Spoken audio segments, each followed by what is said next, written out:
and welcome to our lesson about Greek mythology and the Greek gods. Today, we are going to explore some of the major key figures in the Greek mythology.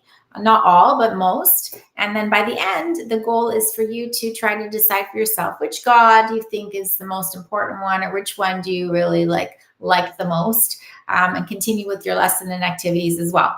Okay, so I will be sharing my screen. So, as you know, Greek religion is based on the idea of respecting the gods. They're actively part of their major life. Everything they did was for the gods. You know, you bring trinkets for the gods, you pray to the gods. They really believed that the gods were had human form and characteristics.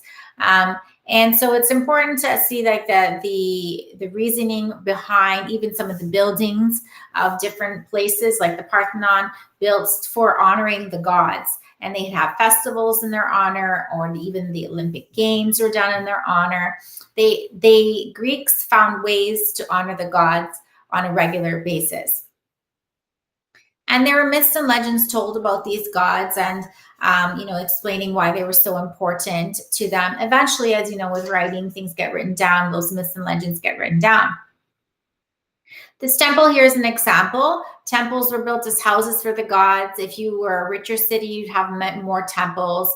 The Greeks believed that the gods communicated through different signs and things like the rustling of leaves or the birds chirping. And they would leave offerings to the gods. But these temples are not places they were not like churches where you go in and pray. Like, you bring things to the temples. They were not places of worship. You just bring things outside of the temples, as in their altars.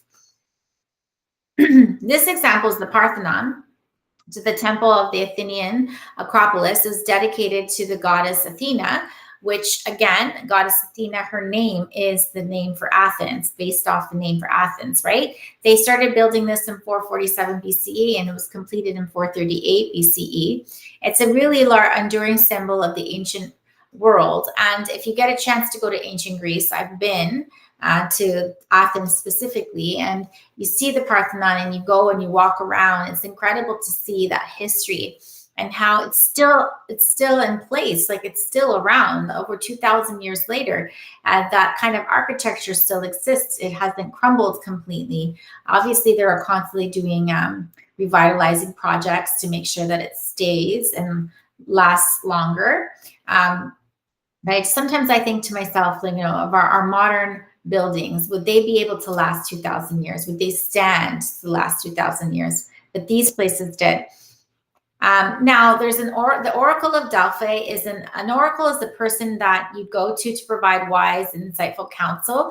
Oftentimes people look at it as like a future, you're going to tell me about my future, inspired by the gods. So, imagine today's time you'd go to someone who reads your cards, or a psychic or something. In that time, they'd go to the Oracle of Delphi. And the Oracle of Delphi was the most important one of all of the oracles in Greece. And people would go all over the world to get advice and ask questions about their future. The answers were typically cryptic and kind of designed that way, so that way, inevitably, you could figure out your own answer, right? The Pantheon of Gods is an overview of the gods and goddesses. And we have 12 chief gods, with Zeus and Hera being the most important, who live at Mount Olympus. And there are many other gods and demigods. And there were even there were offsprings of humans and god mix. So Zeus, as you know, was a little bit of scandal. He was not necessarily loyal to Hera. He had many other women, and he'd have children with those other women. In addition, we also have many mythical creatures that we're going to talk about as well. So let's start with the beginning. Before there are the Olympians, there are the 12 Titans, and they are the children of Uranus and Gaia, which is heaven and earth. And then the Olympians defeated the Titans in a battle. Okay, so Gaia was the earth goddess. Uranus is the sky god.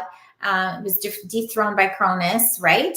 And then Cronus is the father of the first of the Olympians, and he swallowed his children, all of his children except for Zeus.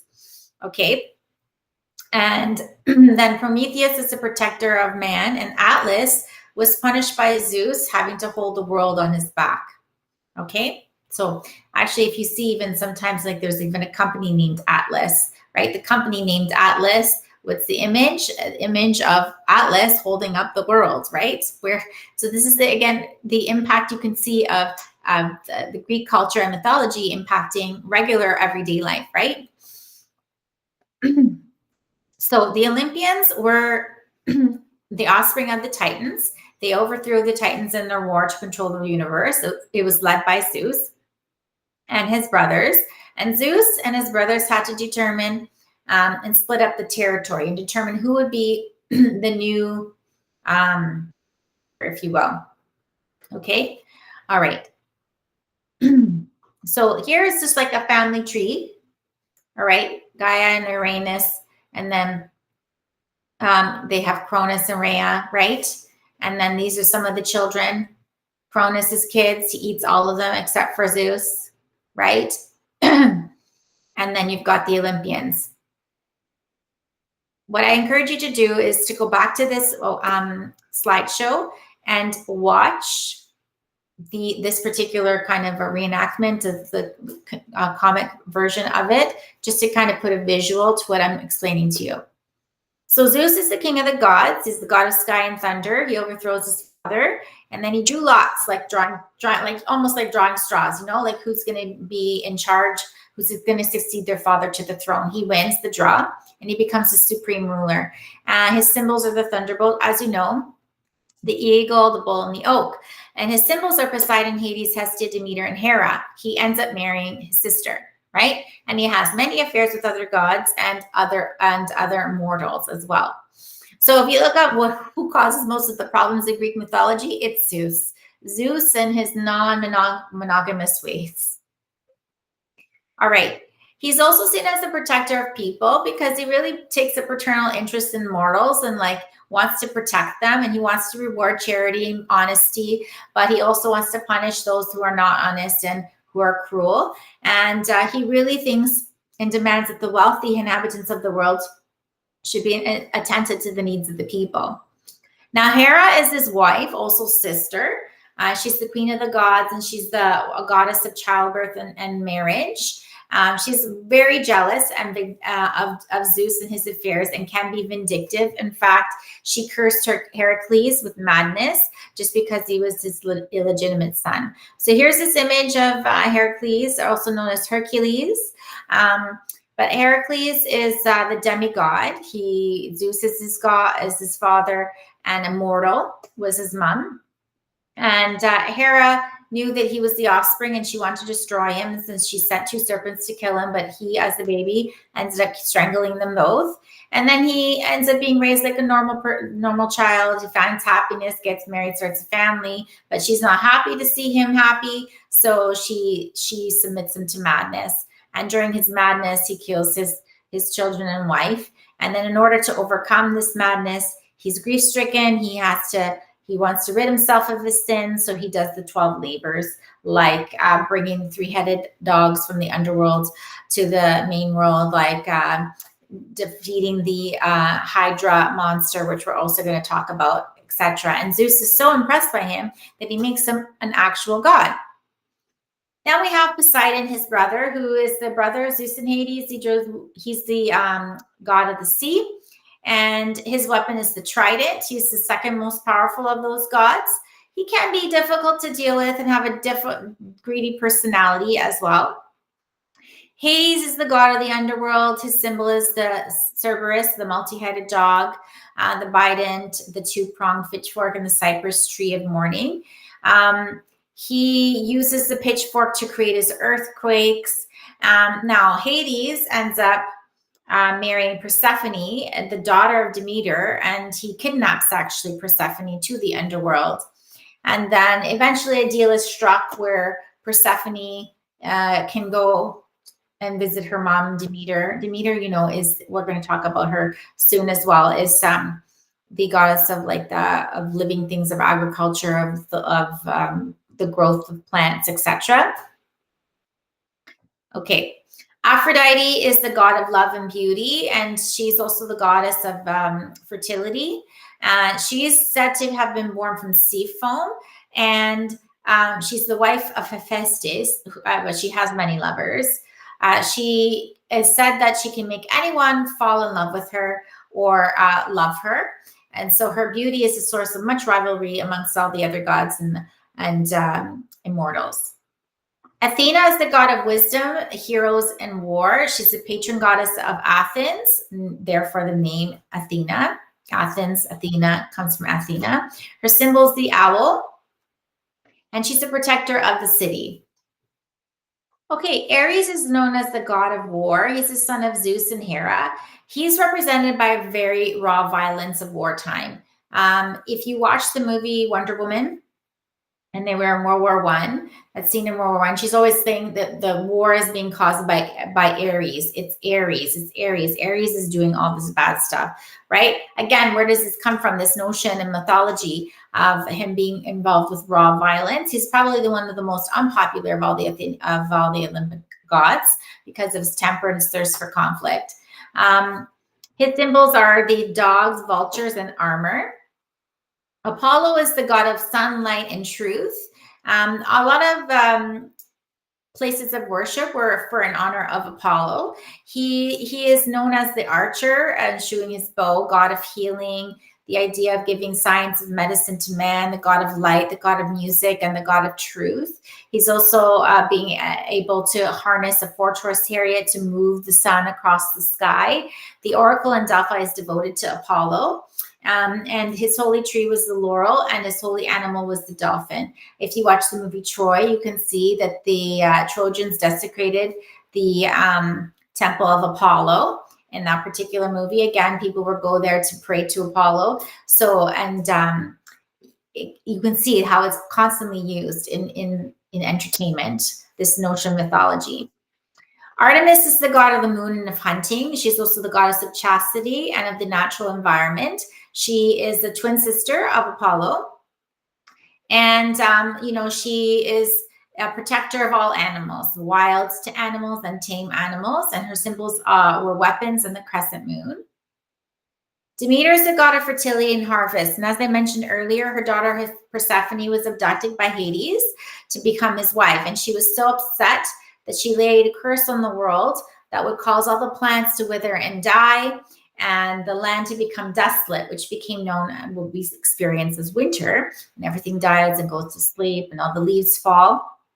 And Zeus was so upset about what was going on to this barren earth that he kind of negotiated with Hades that he would allow, for 4 months of the year, Persephone would be allowed to spend 4 months of the year in the underworld, but then she would be allowed to go and go to the main world and see her mom, and then Demeter would bring back life when she comes to visit. So it's like when she returns and spring comes. So it's the idea of a winter time. She's not there. Everything's dead. Everything's gone.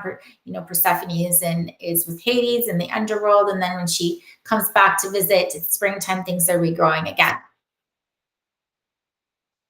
Hephaestus is the god of fire. Remember, he's married to Aphrodite. His is symbolized with a hammer and a pair of tongs.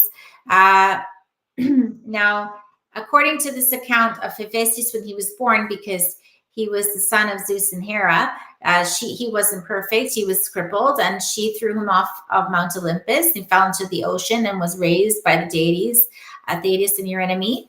But later was accepted back into Olympus and became a craftsman of the gods. He created magic armors, majestic armor, shields, and weapons. Hermes is the god of flight and the messenger of the gods, son of Zeus and Maya. He acts as the messenger between the gods and the link between the mortals and the Olympians. And he's considered the god that people pray to as a protector of those that travel and also of athletes. And he guides the souls of the dead to the underworld and the afterlife. Hestia is the god of hearth, so like your fireside, your fireplace in your home. She's honored at meal times, and they say that she's the kindest and mildest of all the goddesses. She was Zeus's sister, but although initially she was included in the Olympian form of gods, she was later replaced by Dionysius. So let's talk about some of the mythical creatures. Each creature had their own purpose in the myth, and they have their own stories, supernatural abilities as well. So we're going to talk about some of them. The first one here is the Sphinx. As you can see in this image, it looks like a female face, then looks like a lion body, and then wings of an eagle. So the Sphinx is best known in the story of the Oedipus Rex. And basically, the Sphinx blocks Oedipus's path on his way to Thebes and confronts him with the riddle. And because he was able to answer the riddle correctly, the Sphinx threw herself from the high cliff. If he had not answered it correctly, then he would have been devoured. So the question was, what is that which in the morning goeth upon 4 feet, upon 2 feet in the afternoon, and in the evening upon 3? So he correctly answered that man who crawls on all fours as a child, then on 2 feet as an adult, and finally with the help of a cane on 3 feet during the sunset of his life. And that was the correct answer. Now the Cyclops here, you can see, is a very, big monster with an eye in the center of the forehead, bulging eye, like coming out, was a giant. And they were said to have been born from Gaia, the earth, from the original Titan. The mighty Zeus released the monsters, who in turn would craft his thunderbolts, right? So they had really great strength and ferocity. And this Cyclops was really well versed in the famous story in the Odysseus in Book 9 of the Odyssey. Then the Hydra here are serpent-like water monsters with reptilian traits. They're venomous and could be very lethal, that even their breath could be lethal. And the interesting part here is that if you tried to decapitate them, they would regrow. So this was one of the 12 labors that Heracles had to figure out. And he realized that every time he cut the head, 4 would grow. So every time a head decapitates, it would grow 2 more. So 1 for 2. And then he realized that if you put a torch on that stump, then the Hydra would not be able to regrow. And he managed to defeat the beast. Medusa is also one of the more popular of the mythical creatures or monsters. She had the ability to turn into stone any person who gazed upon her face, and her face was supposed to be surrounded by venomous snakes. Now, this was found in the story as well, in Ovid's story, and apparently she was supposed to have been a beautiful maiden who was transformed into a hideous monster after being assaulted by Poseidon. Now, if you watch Percy Jackson and the Olympians movie, and just watch this particular scene when you go back to this this slideshow, you'll notice that they reenact again all of these characters, all of these major mythical creatures you'll see in this film. Now, Cerberus, I mentioned earlier to you, was Hades' symbol, is a loyal guard dog with the 3 heads. It guarded the underworld and had the appetite of living flesh. And so the 3 heads symbolize the past, the present, and future of youth, adulthood, and old age. And this was one of the labors that Heracles had to perform. He had to bring these three beasts. Using his strength, he threw them over his shoulder and he dragged them to the mortal world. The Typhon is the father of all the monsters. He was birthed from Gaia, the earth, and Tartarus, the depths of hell, most ferocious animal to ever roam the earth. And the lower part of the body was like a viper that was constantly hissing, and instead of fingers, it would have dragon heads that would erupt from its hands. And every time his wings would span open, it could blot out the sun and fire that flashed from his eyes. The only thing that was mighty enough to go against this particular monster was Zeus himself. And when he managed to do this, Zeus defeated him, and he was able to do so by casting 100 thunderbolts into his head. In mythology, the underworld is where all the souls go for death. And at the moment of death, the soul is separated from the corpse, taking the shape of a former person, and is transported to the entrance of the underworld. Hades this is his realm, and it's invisible to the living. And it's the dark counterpart to Mount Olympus. Okay, all right, so there you have it. everything you needed to know and a very quick synopsis of the Greek gods and some of their mythical creatures. So as you embark on the rest of your lesson, you're going to evaluate and assess which one you think is your favorite, I guess, and answer the discussion question, and then proceed with the rest of the lesson. If you have any more questions, please let me know. Thanks so much. Talk soon.